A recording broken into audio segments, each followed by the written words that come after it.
Армысыздар ағайын. Бүгін біз бейбіт жиынға шықпақ болдық.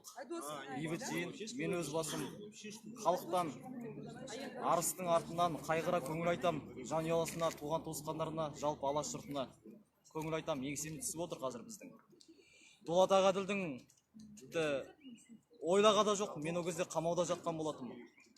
Қара жерге тапсыруына да бара алмай қалдым ағамның. Қамаудан шықтым, бұл хабарды естідім, сенбедім. Айтады ғой, уланды жүрек, жан күйет, ішім толған улы дерт. Не себептен тәңірие, денеге ем бар, жанға жоқ. Денеміз жараланса жазылады ғой. Жүрекке түсті жара бұл. Күрескерімізден айырылдық. Осыдан 2 апта бұрын 20 күндер шамасы Астанаға барғанмын. Дулат Ағаділ бәріміз дастархандас болдық, күтіп алды. Ризашылығын айтқан болатын, құшақтап, бауырым деп. Әттең бұл, соңғы кездесуім болып тұр Дулат ағамен.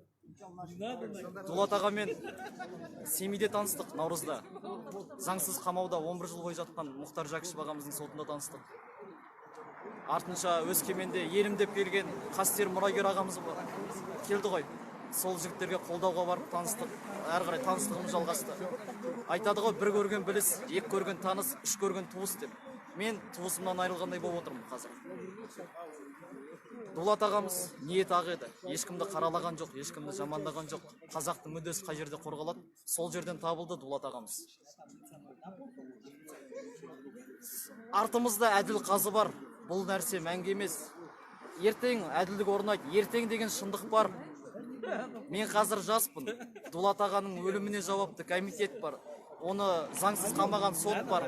Сендердің орындарға мен отырған кезде сендер бәлкім пенсияда болатын шығарсыңдар. Мен сіздер деп тұрға жоқпын. Құрмет жоқ сендерге. Сендер деп айтам.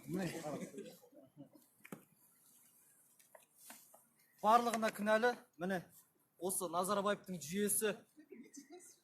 Ол барлық нәрсені өзіне игеріп, бір адамдық басқарып жатыр елді. Соның нәтижесі ағайын.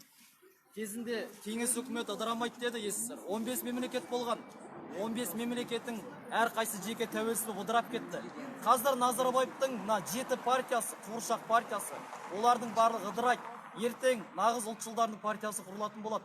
Мына жүйе түбі өзгереді. Бүгін жастарды көріп риза болдым. Қалған жастар болмайтын бала, 25-імде баламын дейді. Замандастарым қайдасыңдар? Қатарға қосылыңдар. Біз аз емеспіз. Жаңа 30 шақты жас бала жатыр қамалып. Осы күндіз ұстады мені бағана тағы да. Медеу аудандық сотта болдық. Біраз адаммен таныстық. Барлығы қайғыра көңіл айтады. Отаншылдан айырылдық, туысқанымыздан айырылдық. Бұны біз бұлай қалдырмаймыз. Әр азаматтың құны болады. Біз құнын сұраймыз. Құны өтелу керек. Әр нәрсені сұрау бар. Дулат ағаның артынан іздеуі жоқ азамат емес ол. Елім деген азаматтың іздеуі бар. Мен соңына шейін барам Дулат ағам үшін. Әділдік тірі болсам, әділдікті орнатпай қоймайым. Болды, менде өмірлік мәні осы, менің өмірлік мәнім күрес. Өмірдің өзі күрес, өмірдің өзі қозғалыс. Әрекет жасайық, әрекетіміздің берекетін көрейік. Бұлай жата берген болмайды. Халық оянатын уақыт, біз белгілі бір адамдардың мүддесін орындап, не ақша үшін жүрген жоқпыз, ар үшін жүрміз. Егер өздеріңіз ойланып көріңіздерші, біз ақша үшін жүрген болсақ, бізді баяғыда қамап тастаушы еді. Бұлар бізге ешқандай айып таба алмаған соң, өздерінің ақмақтықтарын жасыру, өздерінің ұрлығын жасыру үшін бізге күш қолданып, бізді заңсыз қамауларға алып отыр. Артынша білеміз, Дулат ағаны үйінен 4 азамат алып кетті. 4-еуінің де не протоколы жоқ, не повестка алып келмеген, не прокурордың санкциясы жоқ. Жалпы заңсыз, бұл адам ұрлау фактісі біріншіден. Ұйықтап жатқан жерінен адамды алып кетті таңғы уақытта. 12 сағаттың ішінде Дулат ағамыздан айырылдық деген хабар келді. Мен сенбеймін, арыстай азаматымыз жүректен кетті дегенге өз басым сенбеймін. Бүкіл қазақ қоғамы сенбейді. Біздің елде не болып баратыр өзі? Қазақстан емес, Ғажапстан болдық қой. Адам өз-өзін шүрет атады, ол өз-өзін өлтіріп суицид болып есептеледі. Миға сыймайтын нәрселер. Мен жап-жаспын. Мен бұйыртса уақытым болғанда бүкіл денсаулығымды тексеретін болам, жүрегімді барлығын. Ағайынға айтқым келеді, менің жүрегім ауырмайды. Біз саналы түрде жүрміз. Жүрекпен өлді, оның барлығы өтірік. Мен ойлаймын, бәлкім ол кісіні мен өзімде азаптаудан өткем. Осы 25 қазанда Жетісу ауданында ұрып соғып бізді бір тәулік артынша жіберген. Бүйірден ұрады, қабырға тұсынан ұрады, кеуде тұсынан ұрады. Бәлкім Дулат ағамызды қатты жүрек тұсынан ұрып қойылса керек олар. Бәлкім солай тоқтаған шығар жүрегі. Әйтпесе өз бетінен қалай тоқтайды ұйықтап жатқан адамды. Біз тәуелсіз экспертиз болғанын қалаймын. Ана 4 азаматтың аты жөні анықталып, қамалғанын қалаймын олардың. Сот жүрсін, тергеу басталсын. Бұл қылмыстық іс қозғалсын сол 4 азаматқа, және ол кісі бұған дейін Целиноградский аудандық ИВС-те қамалды ғой. Соның басшыларының үстінен іс қозғалсын. Бәлкім солар тіс қайраған шығар. Себеп көп қой. Ол ағамыз сол заңсыз қамалып жатқан жерден қасып шыққан болатын, барлығымыз білеміз. Бәлкім сол кезде Дулат ағамызға кектенген болар бұл азаматтар. Болмаса сенбеймін мен ол кісіні жүректен өлді дегенде. Анық артында осы жүйе тұр. Мына Назарбаев қалыптастырған жүйе тұр. Ұры адам өзінің ұрлығын жасыру үшін тағы да ұрлыққа баруға тайынбайды. Комитеттегілер қарғыс емес, алғыс алыңдар. Қарғыс жібермейді халықтың. Қарғыс алған жоңғарың бар ма қазір? Барлығы жұтылып кеткен. Қазір сендерді доңыз деп жатыр.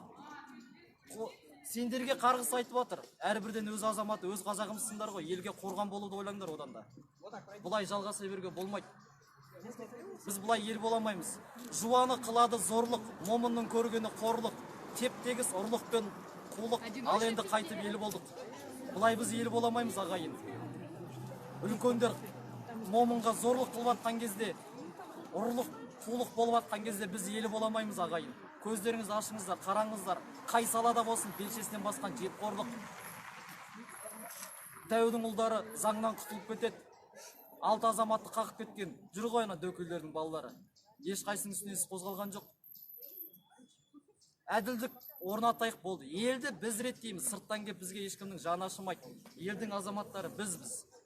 Еліміздің ішін реттейікші. Еліміз біздің ол үйіміз. Үйімізді тазалайық. Одан кейін барып біз көрші үйлерге қарайық, көрші елдерге. Елімізде заңсыздық болып жатқанда құр жатып ол сатқындық деп ойлаймын. Елім деп соқпаған жүректеріңді итке алып лақтырып тастаңдар одан да. Жүректерің елің деп соқсын. Елдің қамын ойла. Елдің қамының ішінде сенің туған туысың, балаларыңның қамы бар. Солардың құқығы бар. Барлығымыз елдікті ойлайық. Ер азамат ел үшін туады, ел үшін өлейік. Құрбан болсам да еш өкінішім болмайды. Мен үшін мәртебе елім деп осы құқықтарды қорғап, мүддені қорғап өліп кетсем, маған сол мәртебе. Бізді бұлай қорқыта алмайсыңдар, сындыра алмайсыңдар. Біз жаратушының алдында жүзіміз ақ болады. Барлық пайғамбарлар күрескер болған. Бізге үлгі көрсеткен, күресу керек әділдік үшін. Біз күресеміз, соңына шейін күресеміз. Ешқайсымызда қару жоқ. Біздің қару шындық. Қазақстанды шындық қана құтқарады. Ақиқатты орнатайық болды ағайын.